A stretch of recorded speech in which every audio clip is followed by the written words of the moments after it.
अब है तेज निरूपण। तेज निरूपण यानी कि अग्नि महाभूत का जो निरूपण, तो उसमें वही सेम सीक्वेंस चलेगा कि जो तेज है उसकी उत्पत्ति किस प्रकार से हुई तैत्तिरीय उपनिषद के अनुसार। तो इससे पहले जो महाभूत पढ़ा अपन ने वायु, तो वायु और अग्नि, यानी कि वायु से ही अग्नि की उत्पत्ति होती है। फिर उसके बाद है रूप तन्मात्रा मिलती है, और साथ में वायु महाभूत का स्पर्श गुण भी मिलता है। तो विशेषतः उसमें रूप तन्मात्रा मिलती है और साथ में स्पर्श गुण भी मिलता है।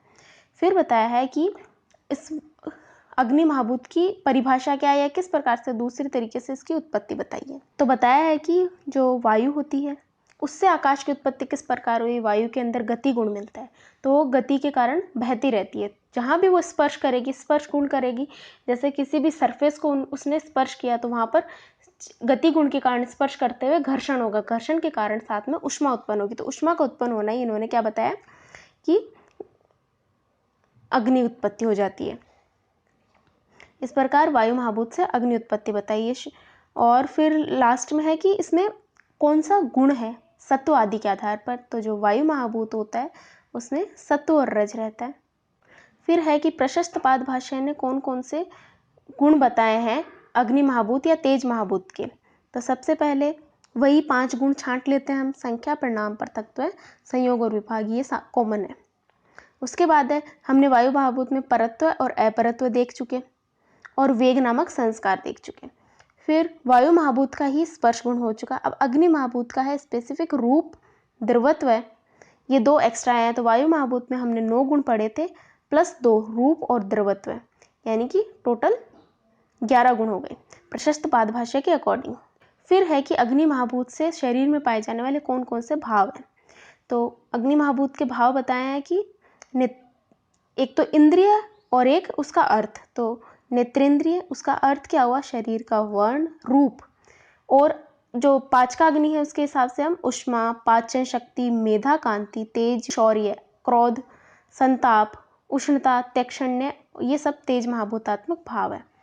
फिर हम देखते हैं कि तेज महाभूत है उसके भेद क्या है। तो सेम वायु महाभूत पढ़ा उसके तरह ही वायु, अग्नि, जल और पृथ्वी सभी के क्या परमाणु रूप नित्य और कार्य रूप अनित्य। तो 2 भेद हो गए। परमाणु रूप नित्य हो तो नॉर्मल नाम से हो जाएगा, और अनित्य उसके वही 3 भेद देखेंगे हम, शरीर संज्ञक, इंद्रिय संज्ञक और विषय संज्ञक।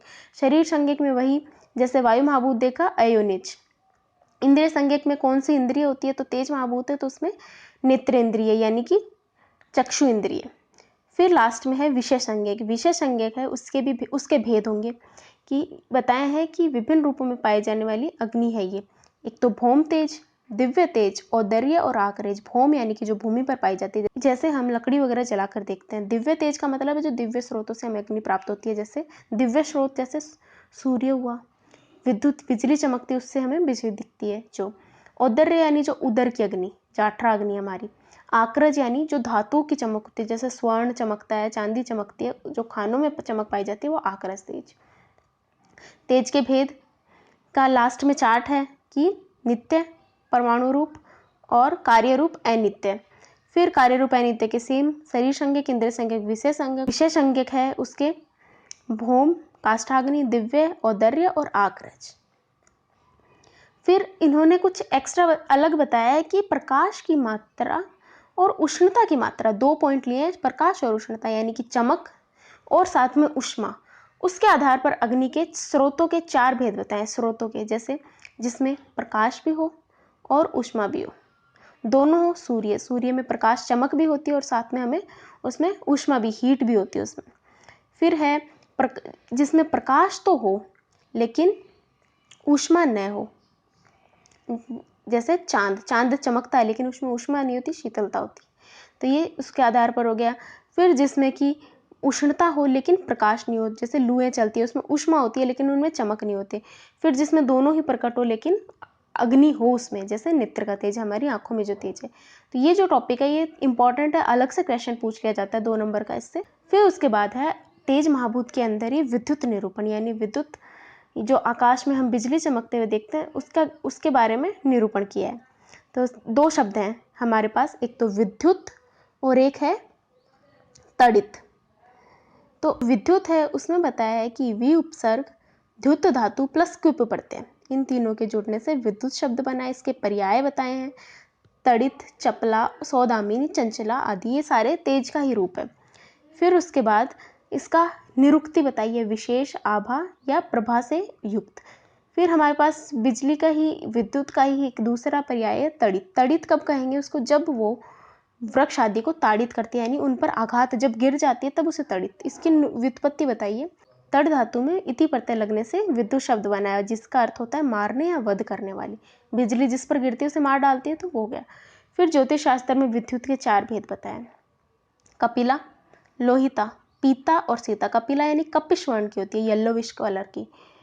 फिर लोहिता यानी लाल रंग की, पीता यानी पीले रंग की, और सीता यानी सफ़ेद रंग की। जब हम आकाश में ऐसी ऐसी बिजली देखते हैं तो हमें क्या अनुमान करना चाहिए? कपिला को देखने पर तेज वायु के बहने की सूचक होती है, लोहिता जो तेज धूप होने के, लाल बिजली चमकने पर, पीता जो तेज वर्षा होने के सूचक देती है, और सीता जो है सफ़ेद बिजली चमकने पर दुर्भिक्ष होने की सूचना मिलती है। तो इस प्रकार हमारा अग्नि महाभूत या तेज निरूपण भी कंप्लीट हो गया।